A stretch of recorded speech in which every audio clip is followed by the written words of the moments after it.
Okay, good afternoon, literally, everyone. I'm Harvey Miller. I direct the Center for Urban and Regional Analysis, and thank you for coming for our last event of the fall semester. And this is actually somebody who tried to come almost a year ago, almost exactly to the day, and was thwarted by a blizzard. And she made it this time, cold but sunny weather, so we're happy that this worked out. But this is the last event of our semester, so thank you for your support of our CURA events. And next semester, we have a series of events surrounding food security and food access in communities. So be sure to check out our webpage, cura.osu.edu. Follow us on Twitter, like us on Facebook, gram us on Instagram. What do we do on Instagram? What's the verb? Like and subscribe. Post, I guess. I don't know. Do whatever you do on Instagram. But look for us. We always post our activities and events, and we hope that you can join us next semester. Also, I've been told that there's academic credit be given out for today's lecture. So I'm supposed to pass around the sign-up sheet, so I'll do that.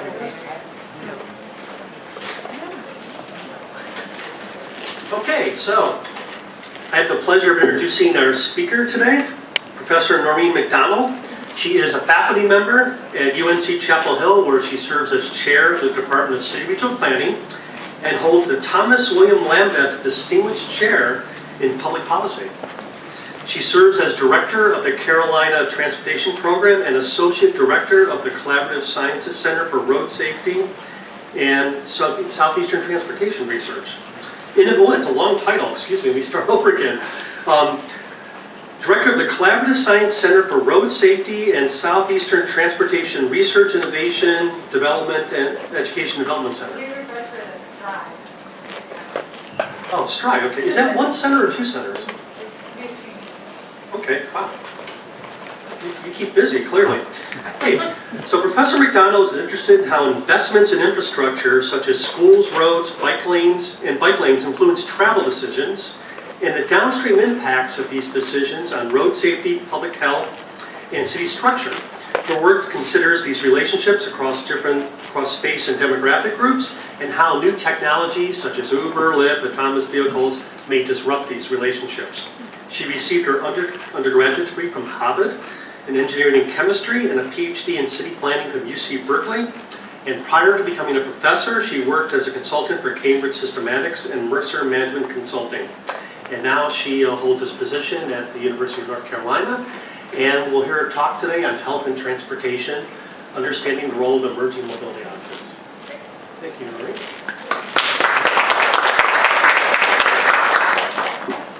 Hello, thank you for coming. This is actually my first visit to Ohio State in Columbus, so it's been a really lovely introduction, and thanks to Katie and Harvey for being such wonderful hosts. So I'm going to be speaking today about health and transportation, and particularly on these very direct connections with how we get to medical care. So using access in that sense of the word. I also want to acknowledge Mary Wolf, who's worked with me on all of this and really been leading it. She's finishing her dissertation, her doctoral degree at Carolina, and she's really critical in all of this. Oh, and I also wanted to say, if you need to stop me, just stop me, raise your hand. We should have, ideally, plenty of time for question and answer at the end, but I also think it's important to engage throughout, so don't worry about doing that. All right, so just to give you a sense of where I'm going today, I'm going to start by talking about how I got interested in this topic, what some of the motivations are, and then walk you through the questions that we've been asking in this area. And then I'll try to give you a sort of little bit of an overview on what we've been finding across these different dimensions. We've been trying to understand who's having problems accessing medical care, how many people, how does it vary across different groups, and then also how are we providing access, particularly for individuals who may not have their own vehicle or may not be able to get there on their own. I know, coming from a transportation world, I was less familiar with all the programs that exist on the health side, and I think those on the health side sometimes aren't familiar with the provision of transportation on the planning or transportation side. And then finally, we'll get to this, how is emerging mobility reshaping this area? And then finally, I'll talk about some of my overall thoughts, and then we'll have time for Q&A, okay? All right, so in terms of motivation, what we saw was an area where there's been a lot of technological and policy innovation that make this an interesting time to tune back in and think about what's going on in terms of how people access medical care. So some of the policy innovation really happened on the healthcare side.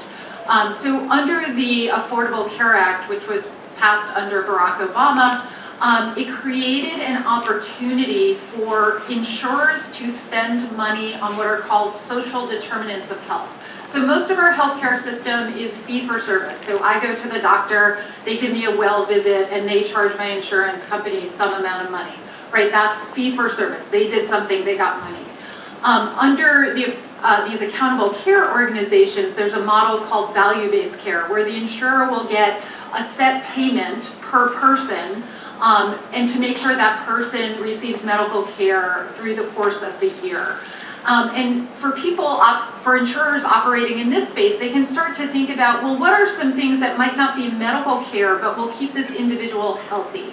And transportation, getting the person to needed health care, might be one of those services, which would be allowable under value-based care models.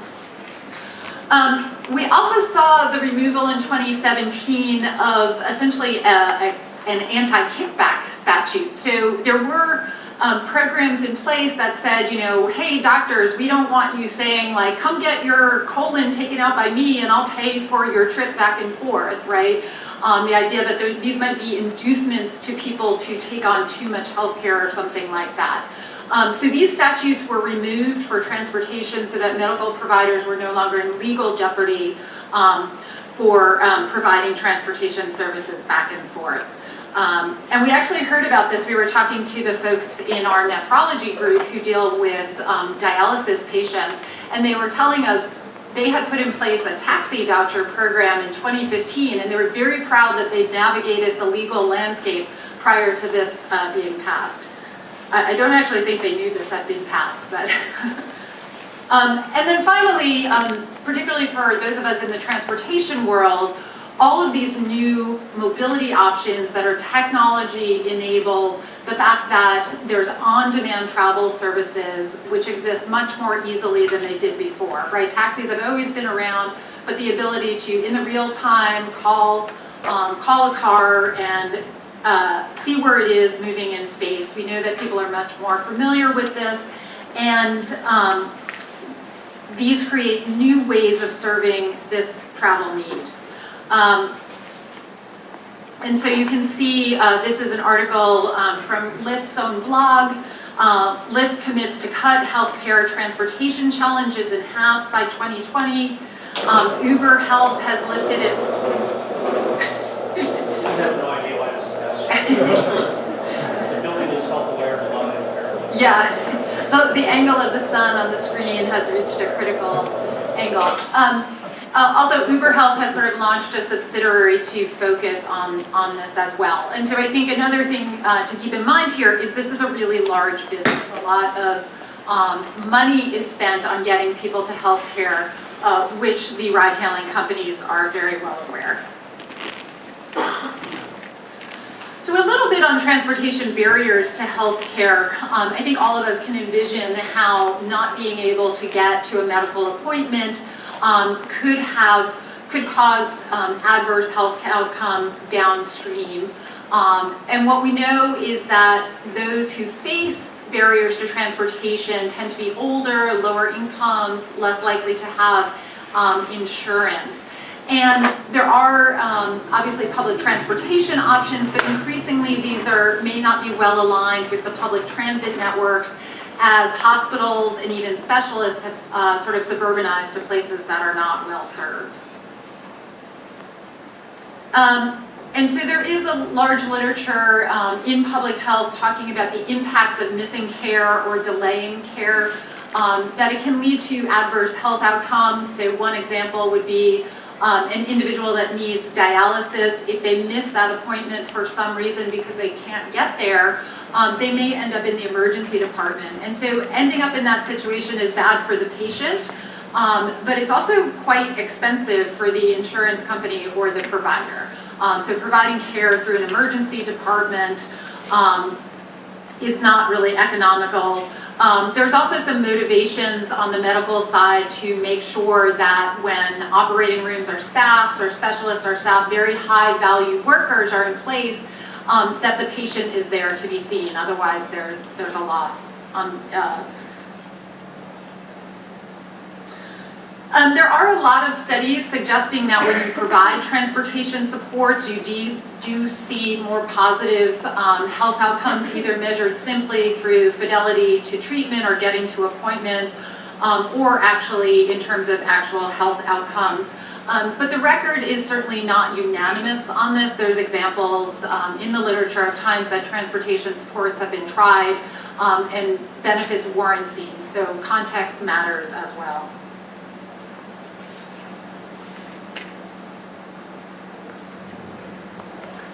All right, so I'll walk through each of the 3 questions that we asked and just talk to you about how we've looked at them. So the first one that we started out was really an attempt to scale the issue. In some ways, I think of this as the kind of demand side. How many people are actually experiencing transportation as a barrier to health care? And you'll see we also looked at this trying to understand what some of the patterns are, how there's variation across demographic and spatial groups. The next question that we looked at is the supply side, right? How are we currently meeting these transportation needs? And then the third is really another supply question. How does emerging mobility options sort of change the way that insurers, healthcare providers, even transportation agencies are able to provide access to healthcare? So for the first research question, we used, what I'll be presenting to you, is we used data from the National Health Interview Survey, which is a cross-sectional survey, but it's conducted every year. So we used data from 1997 to 2017, and they ask a question in it about many barriers to care, but they also have one focused on transportation. So have you delayed getting care in the past 12 months because you didn't have transportation? So if you said yes to this, we use this as a proxy for saying that these individuals face transportation barriers. You'll see, and I'll talk about it when we look at the results, what the survey lacks information on is, let's say I may have had a transportation barrier, but I was lucky enough not to need medical care in that year. You can't actually distinguish that here. So it's an underestimate of the issue because of the way the question was asked. For the second question, where we're getting into currently, how are we providing access to health care through the transportation system as well as through healthcare supports? We have, so one source is there's actually a program through Medicaid. Medicaid is the insurance for low-income individuals or people that qualify based on income. And they have a benefit for non-emergency medical transportation, which is what we're talking about here. And so we're in the process of pulling all of their Medicaid claims data. As everybody can probably appreciate, this is still in progress. So I will show you some stuff, but I'll be using other people's studies to give you a sense of what's this landscape, how are we currently providing access, what modes are people using, and what reasons are they using them. My doctoral student actually got an email this week where they were like, great, it's gone through all the IRB, now it just has to go to the state. Should be 1 to 2 months. So in any case, someday we'll have it. And then this third part, answering this third research question of understanding how emergency mobility options are affecting access to care, really the options that are available. Here we were trying to capture what people are doing right now. So we scoured mostly the news sources. You can see the search engines that we were looking at there. We were looking for instances where people, insurers, hospitals, were using ride-hailing technology. So we asked about, then cataloged each of those to understand who was involved in it, how people book rides, who's paying for the rides, and what they often self-characterized as the benefits of the programs. All right, so now what I'm going to do is walk you through each of those research questions and talk about what we found there.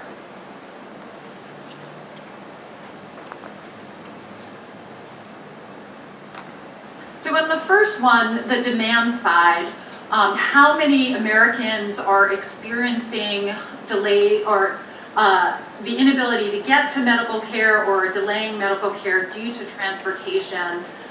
So what this graphic shows is that data using this nationally representative data source. The blue bars show the proportion of individuals in any given year who reported a transport barrier to care, and the black line shows how many people that actually was in any given year. And you can see some patterning here, during the global financial crisis in the late 2000s. You can see the proportion rising, probably due to issues of incomes going down. And then you see the pattern sort of returning back. But it's around about 2% of the population in any given year who are reporting these transportation barriers to care. And as I said earlier, this is kind of the floor estimate, because what we don't know is how many of those people who said, oh, I didn't have a transportation barrier, but actually I never wanted to go to the doctor anyway. So what I'm going to show you next looks at how this rate varied among the population. And I think it's very consistent with what you might guess, and also what the previous literature has reported. So this is just focusing in on adults in the year of 2017. And so what these bars show, again, is what proportion of this group were reporting transportation barriers to health care. And the green bar, the green vertical bar, is the national average. So you see women are somewhat more likely to report barriers compared to men. The rates are higher among racial and ethnic minorities, people with a high school education, and also very tellingly along income levels there. So again, I think these patterns aren't a surprise. When we look at it, this next set of data that I'm going to show you arrays this prevalence based on medical conditions that the individuals might have. So we start, if you look, individuals that have diabetes, have asthma, heart conditions, hypertension, weak or failing kidneys, which would be linked to requiring dialysis treatment, if they've ever had a stroke. And then you see the linkages to how many times people have looked at the ER. So directionally, there's some circularity here, right? We're talking about transport influences people's healthcare status influences their need to get to care. So I'm not sort of trying to pull apart what caused what, but we can see that it is the individuals, often with the least resources in society and the highest health burdens, that are much more likely to face these barriers.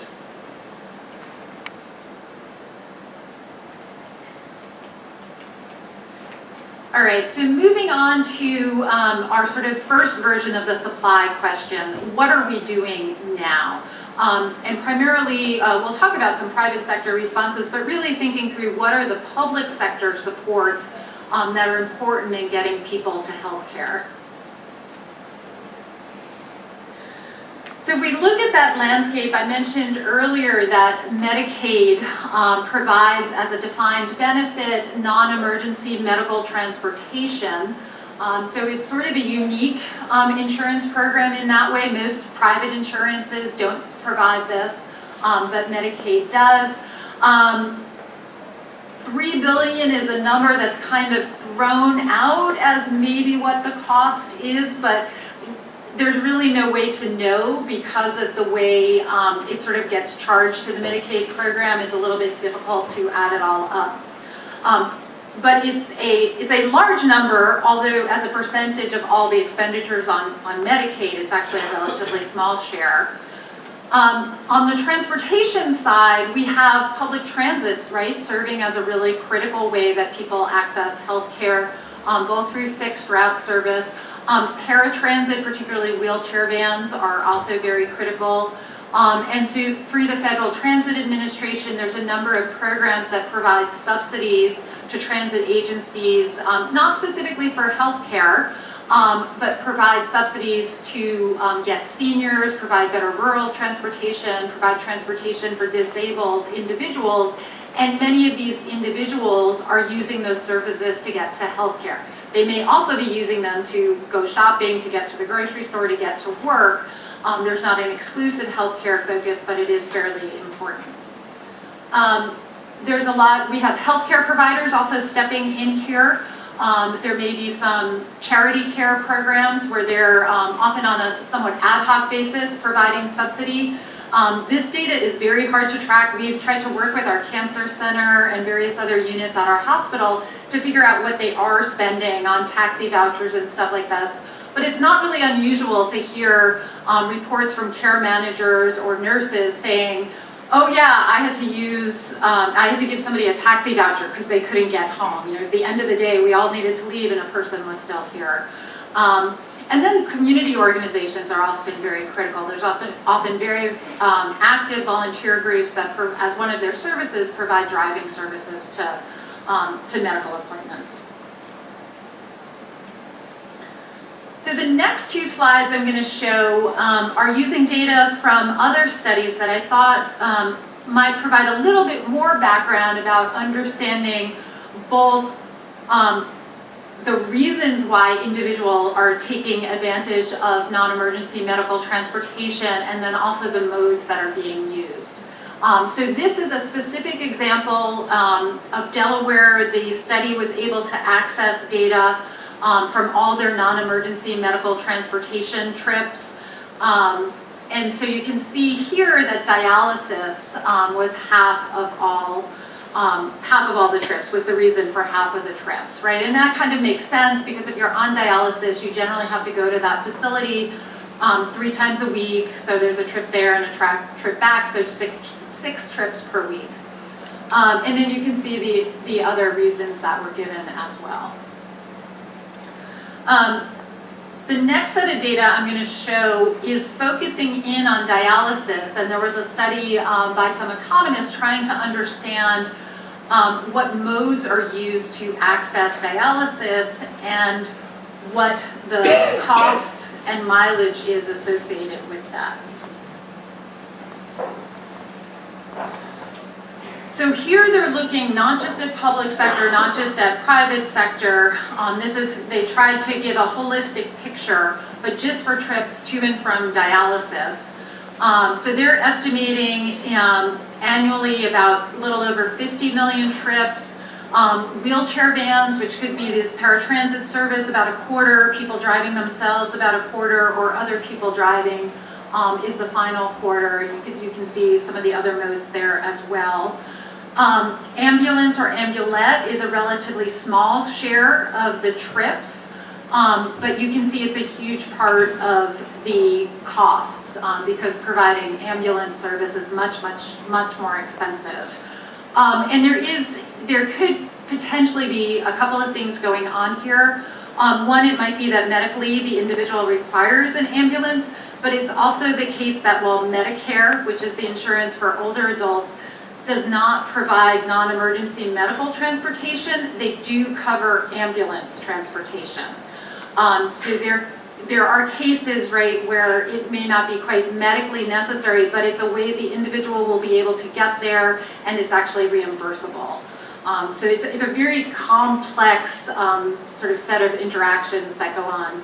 We have an EMS center on our campus that consolidates all the EMS performance data for 3 states.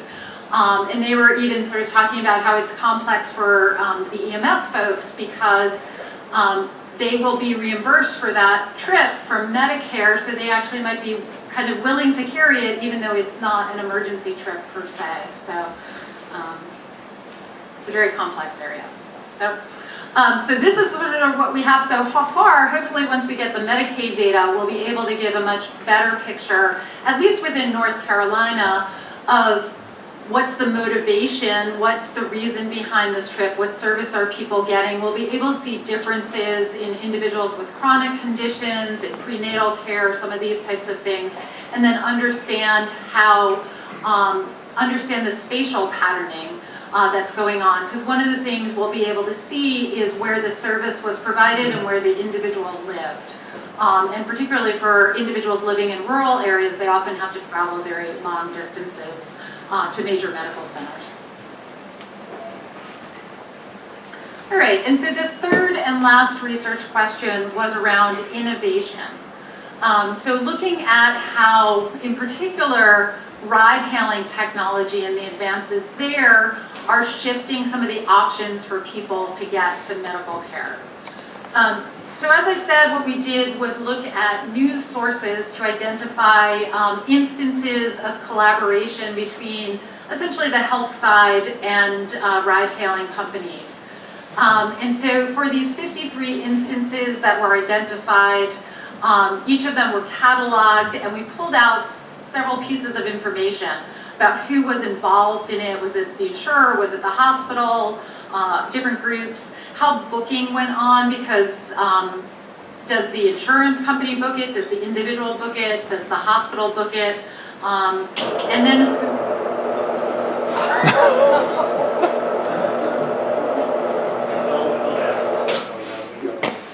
but now they're all level, so maybe that's. We have classrooms, except ours are all or nothing. So you can either have complete dark and then the students fall asleep, or you have light and you can't see the slides. So this is actually a much better setup. We've never seen this before, so nobody apparently woke up. So looking at who pays, and then, as I said, some of the benefits. And we group these into 3 different models of innovation or collaboration that we observed. So I'm going to walk you through each of these 3. So the first one is that a healthcare provider leverages the TNC technology essentially by working with a ride-hailing company. So in this situation, we mostly see clinicians booking it, and they generally have interfaces designed for clinical staff to interact with. And we often see a mix of who's paying, generally on the health side, though. And so some examples of sort of companies operating under this typology would be Uber Health and Ride Health. So a little bit about those. So Uber Health launched, I guess, about 18 months ago now. And they had done a trial prior to that with healthcare providers. So essentially you get a dashboard, and I'll show you some screenshots, and then the healthcare organization pays for whatever the trip costs. There's no charge for, essentially for the database management. So Ride Health acts as also a way that you can book Lyft, but also you can book other services like ambulance with basic life support and some of that sort of thing. And they all sort of report some of these sort of sunny statistics. You know, these are what they've reported, but looking to provide the hospital with a lower cost, mostly compared to taxi. Is Ride Health a national company? And what we've observed, obviously Uber Health does have a lot of contracts with major medical systems. At least our UNC's hospital has preferred, I think they signed a contract with a firm that works with Lyft. In this case, the data breach that Uber experienced seemed to be barrier for the hospital feeling comfortable about working directly with Uber. This is a screenshot from Ride Health, so you can sort of put in information about where the individual is and where they're going, and it'll provide ride tracking during that time. The second model is focused more on the insurance side, so less involving the actual healthcare provider. And so the patient can book the ride, sometimes the clinician can book the ride. Often the payer is going to be the health plan. And there was an example of Blue Cross Blue Shield doing this. So different insurance companies do this in different ways. It has the opportunity to impact many more people, particularly when there is a large insurer involved. But often it's integrated. Many of you probably already have an app for either your hospital system or your insurer where you could check test results and that kind of thing. The idea is it gets integrated into that app.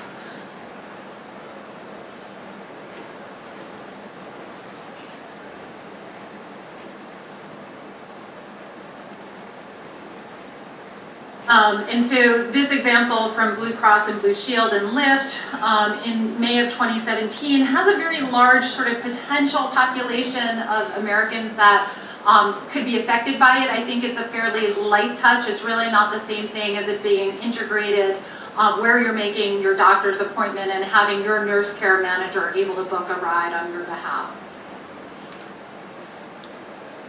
And the third model is one that fits more with how transit agencies are providing demand response service. And so this is not explicitly focused on healthcare, but again, paratransit, transit agencies provide a lot of trips to medical care. So we wanted to make sure that this model was reflected here. So in these cases, the booking is usually going to be done by the rider or the patient. In terms of payment, it'll often be the transit agency, but there may be some fare that the individual needs to pay as well. And an example that's been covered a great deal is what the MBTA, the Massachusetts Bay Transportation Authority, has done with their paratransit service. So they've been piloting, and I think it keeps getting renewed as far as I've been able to tell, continuing to work with ride-hailing companies, essentially moving away from providing the service themselves, at least for individuals who are able to ride in Lyft and Uber vehicles. And so then, once they're enrolled and qualified, riders can use the smartphone apps to do it. And what they've shown is they're able to provide it at a much lower cost per trip, but as it becomes a much more convenient service because it's on demand rather than requiring all the scheduling in advance that paratransit usually requires, people use it more. And so they've put limits in place to make it financially possible for them to offer this.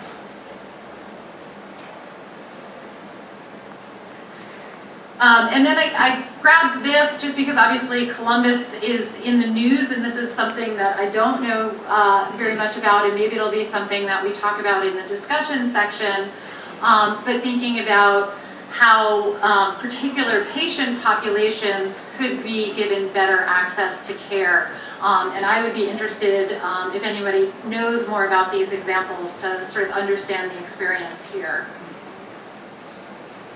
And then some sort of thoughts about where we are with this. So I think what we know is that a number of Americans face barriers to accessing healthcare, that we already have a system where really large amounts of money are spent on improving access. But particularly there's not a lot of coordination between the health and transportation sectors. That's not universally true, but it's often true. In that under the current models, often patients are facing relatively rigid scheduling opportunities. So I work with a maternal and fetal medicine doctor, and she'll talk about her patients. They are able to get there. They're able to use a demand response service. But what if they have older children? They may have had to pull those kids out of school. They may have had to take the day off of work. And so they obtained their medical care, and the public sector provided that support critical for them to do it. But the individual also faced very high costs in terms of their time and in terms of lost wages. We increasingly see the uptake of the ride-hailing options, particularly for business reasons. The hospitals are signing these contracts, and the ride-hailing companies are promoting to them a very simple message. You will reduce no-shows, you will increase your bed turnover, which are linked to their profits. I think there's also an obvious case where we can see for patients there's a potential for better health outcomes when they get to really critical services.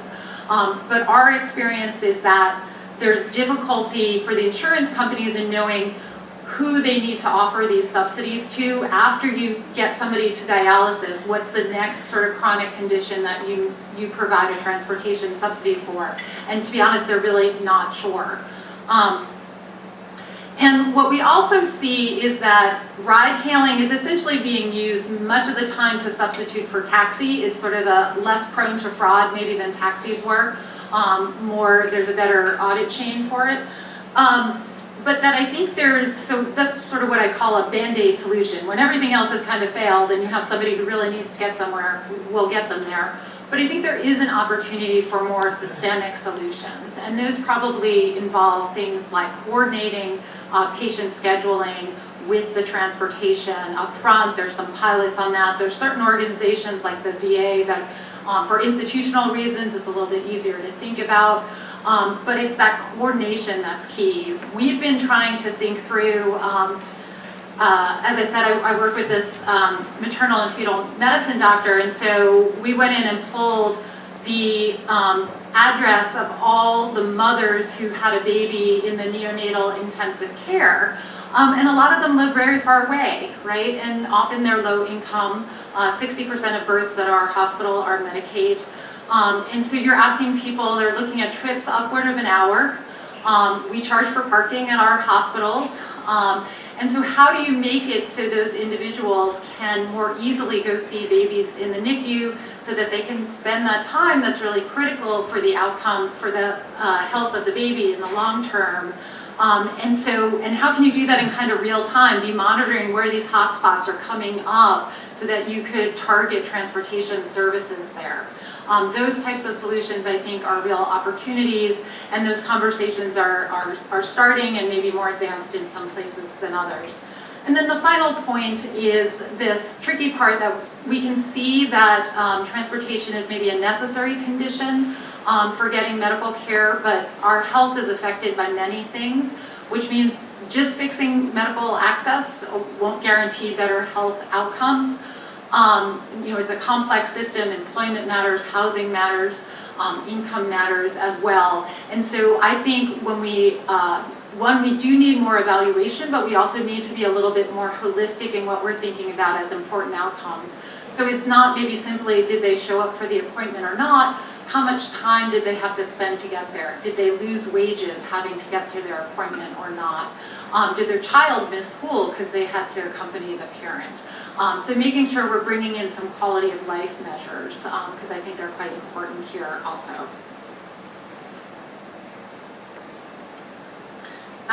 And so I don't think there's too much more to be said here, but for me, I think this is an exciting time. I've chosen to work in this area because I think technology is changing how we travel, but the changes are almost so large and so big that they're hard to understand. And so I've chosen to sort of focus here on access to healthcare so that I can see how those behavioral shifts are changing, and also because it's a system where there's an opportunity to maybe make some improvements that could be better. So thank you so much for your time. This is the end, and I'm hoping that we'll have some time for question and answer now.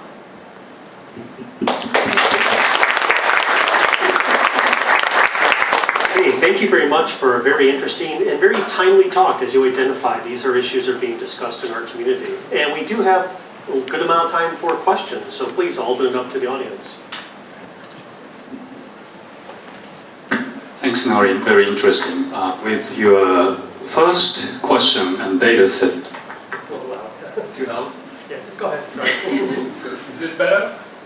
That's worse. So, okay, with the first question and data set, did you say it's something like 83,000 sample size in the nation? It ends up being close to 1 million when you aggregate it across the 21 years. It's about 42,000 per year is the sample size. Okay. Then is it possible to conduct some spatial analysis? It's not unless you get the secure version. I think all they tell you is census region and census division.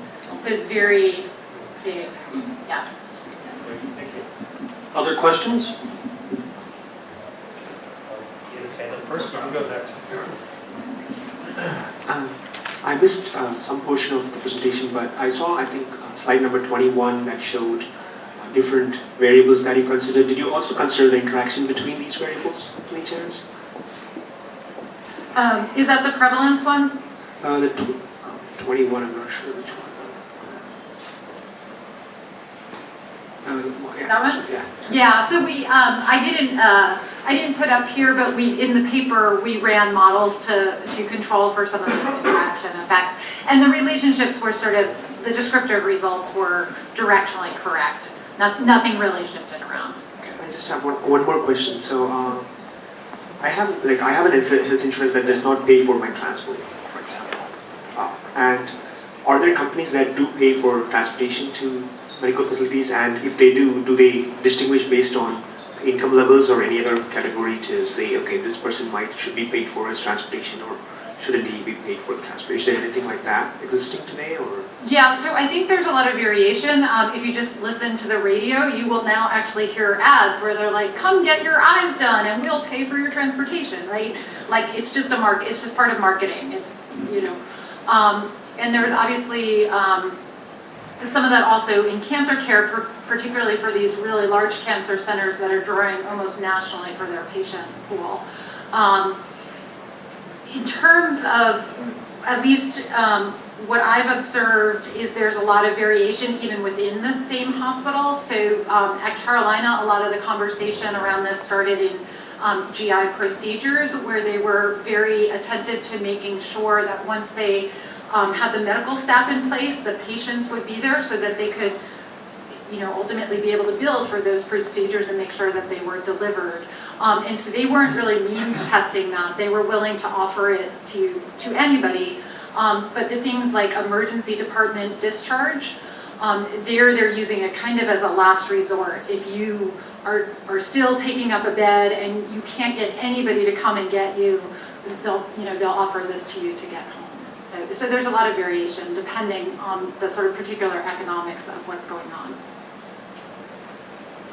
Hi, I work for the health system here at Ohio State.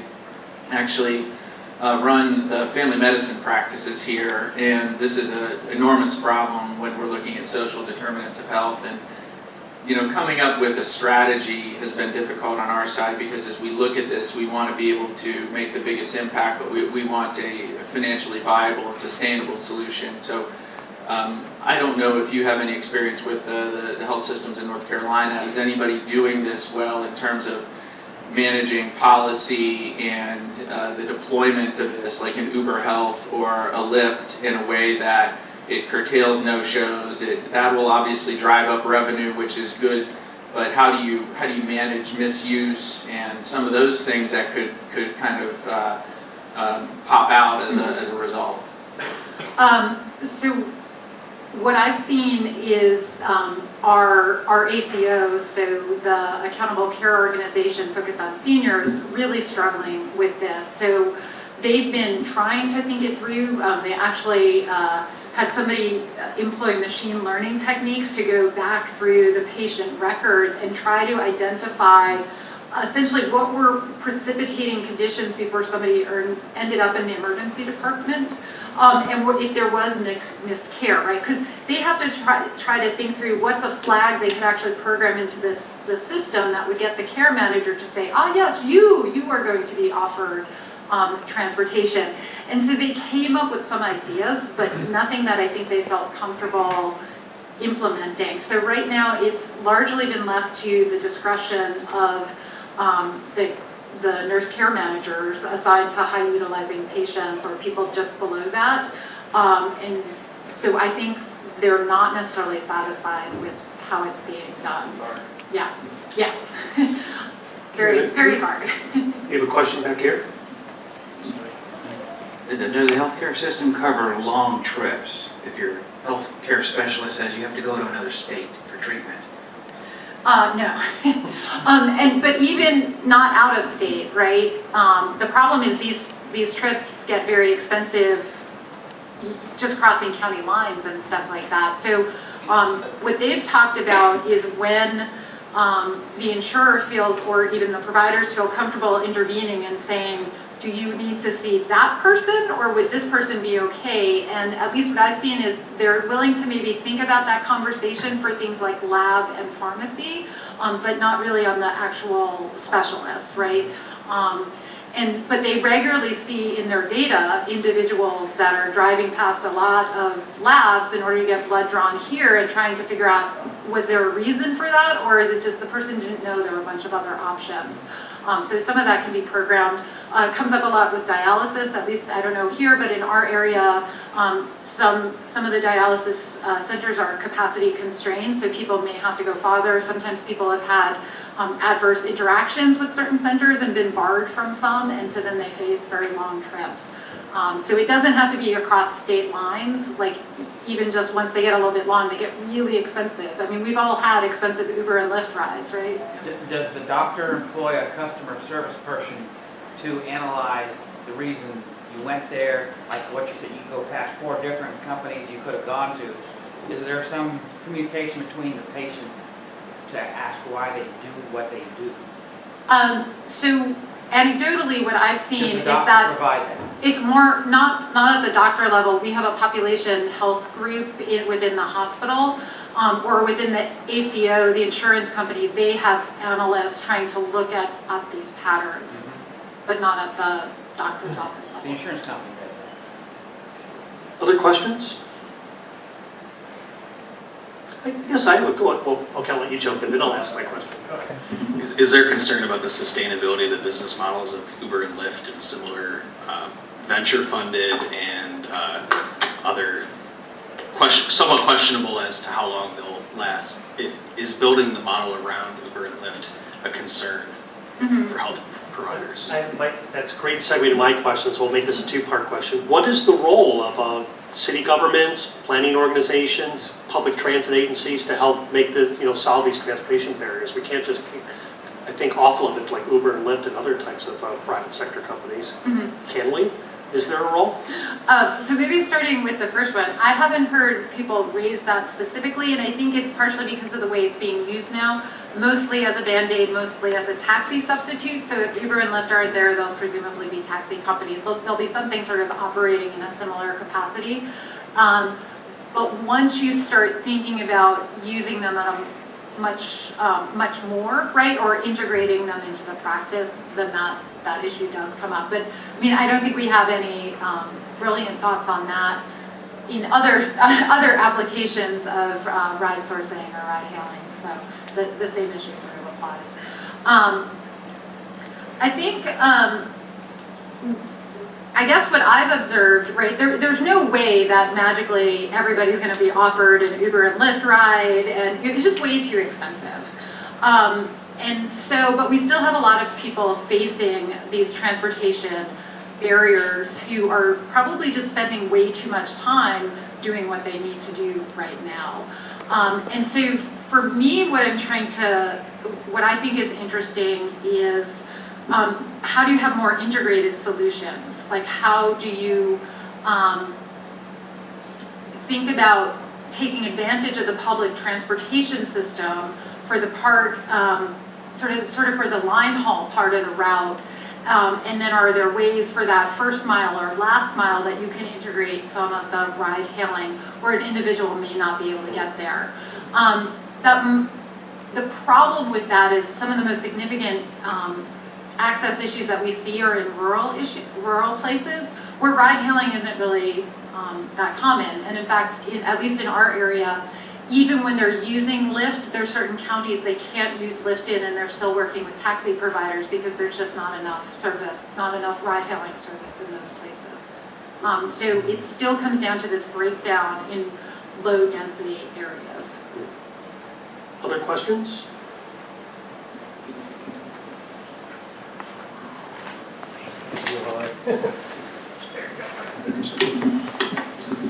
Hi, my name is Eric Davies. I work with the community health center programs around the country, mostly here in Ohio and this region, the federally qualified health centers, which actually is a required service. They need to provide transportation, but that's not that every center has to provide a van or a car or something directly, but they have to at least have contractual relationships and or some kind of referral agreements with some type of transportation entity. But that's where kind of the requirement almost stops, because it's so challenging to actually put that into place. And I know more and more of them are trying to coordinate with, Uber or Lyft, as well as local taxi companies. But looking at your data here on this slide, I'm glad this gentleman brought us back to it. I think it's really, in some ways, very low. I think your data is conservative compared to some of the communities that I work with and some of the lower income communities. And I'm glad you just mentioned rural communities, where I think the barriers related to transportation are actually quite a bit higher than even the 4.8% for the 35,000 and below income level. And I think the coordination is a big issue as well, and who's paying for transportation, who's coordinating the transportation, who's providing the transportation. In your studies, are you looking at a way to kind of create a better coordinated system, or is there any kind of future research that you know of that's going to be starting to happen in your world? I think the answer is a qualified yes. I still feel like it's such a complex system that some of the basic understanding of how it's operating now, I certainly feel like I don't have. And so we've been pushing, so I said we're getting the Medicaid claims data, so we'll be able to see, like, okay, what are the subsidies going for? It might be going for gas in a lot of contexts, and we'll have that spatial resolution, because I'm guessing you have a similar issue that people travel really far to get here for your medical care. We have a similar kind of thing going on in our area, and I think that's important to document.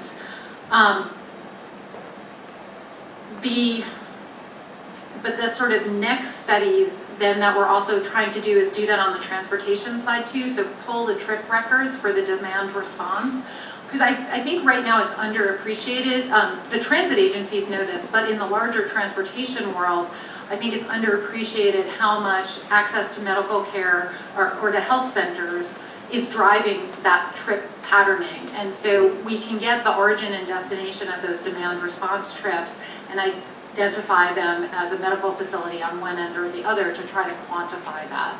And so that's sort of the next step. Then the next step after that we've talked about is more focused on electronic health records. It's like, how do you have, not even real time, but something sort of quasi real time that could show back to the transit agencies, hey, this is where people are living that have babies in the NICU or family in some part of the hospital. Like, how does this work with your transit routes, right? So there are services, I think it's POW Now or Now POW, I always mix it up, but it's supposed to have, like, you can write medical prescriptions for social determinants of health, like here are the food pantries you could go to. It's supposed to have information about transportation as well. The problem is the transportation information is really complicated because there's fixed route services, but there's all this demand response stuff. So how could you improve not only knowledge of the options, but maybe improve what the options themselves are, because people understand the spatial patternings? And then similarly, can you give the health side, just improve that communication has really been where we're focusing. In our area, there's called a medical transportation working group. That's people from the hospitals, the transit agencies, all of that, just information sharing. And I mean, to me, I'm amazed at the complexity, but even for people working in it on a daily basis, I see them regularly have conversations where they, oh, you do that? I had no idea, those types of things happen. Maybe one last question before we wrap up. Okay, well, Professor McDonald will be around for a little while after this if you want to talk to her one-on-one. Great to have you here. Glad that the weather didn't prevent you from coming this time. And thank you for a wonderful talk. Thank you. Great to see you. And again, next semester, our events will surround food security and access. So again, check us out, follow us on Facebook, all that stuff. And feel free to grab a wrap or a cookie on the way out the door. You all deserve it. Have a good rest of the day and have a good weekend.